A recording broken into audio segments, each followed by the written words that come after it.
की है, शायद ध्यान दिया हो या न दिया हो। युधिष्ठिर जी ने पूछा है, क्यों अर्जुन तुम्हारा मन उदास क्यों है, दुखी क्यों हो? बोले भैया मैं तो समझता था कि मैं बड़ा सूरवीर हूँ, ये है गांडीव मैं ही उठा करके रखा हूँ, इसकी प्रत्यंचा मैं ही चढ़ाता हूँ, महाभारत का युद्ध मैंने ही लड़ा, लेकिन आज पता चला महाभारत में विजय दिलाने वाला जो था ना वो तो चला गया। मछली के नेत्रों में जो निशाना लगाया था ना वो मैंने नहीं लगाया था, वो लगाने वाला तो आज चला गया। बोले कैसे पता?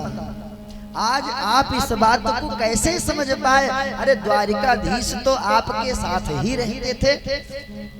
बोले भैया मैं जब आ रहा था ना तो गोपिकाओं को लेकर के आ रहा था, जंगल में कोल भील आए और डंडे मार मार करके छीन ले गए। मैं अर्जुन ये मेरा गांडीव कुछ भी नहीं कर पाए, हम तो केवल और केवल पत्थर की मूर्ति की तरह खड़े रहे।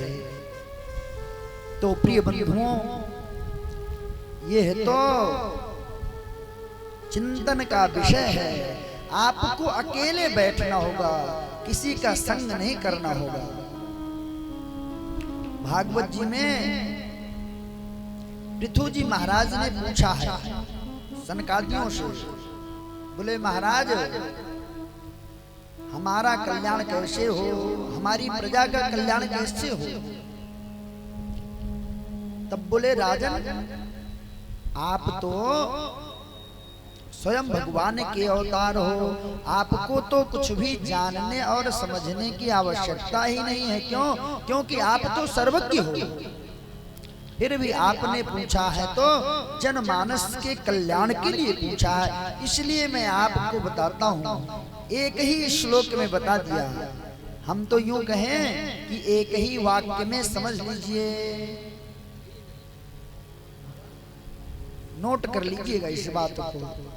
अगर पुनः जन्म नहीं चाहते हो, अब ये चाहते हो कि हमारी गति हो जाए, हम फिर 84 के चक्कर में चक्कर ना काटें, तो इस बात को नोट कर लो। पृथु जी को बताया कि महाराज यदि पुनर्जन्म नहीं चाहते हो, आपको बार बार नरक कोठरी में बार बार माँ के गर्भ में ना आना पड़े, इसके लिए आप केवल और केवल इंद्रियों को बस में करके असंग रहना सीख लो। बोलो राधे राधे राधे राधे। अर्थात किसी का संग ना करो। तो एक दिन बैठ करके देखो तो सही अकेले में, एक दिन मौन रह करके देखो, एक दिन अकेले रह करके देखो, एक दिन मन कुछ खाने के लिए करे तो मन को रोक करके देखो। अरे भाई कथा भागवत आप श्रवण कर रहे हैं तो आपकी परीक्षा भी तो होनी चाहिए। तो परीक्षा कब होगी? इसी तरह से होगी। आप अपने आप को देखो, एकांत में ले जाओ, कितने देर बैठ सकते हो, बिना बोले कितने देर रह सकते हो, और मन करे कुछ खाने का तो मन को कितनी देर समझा सकते हो।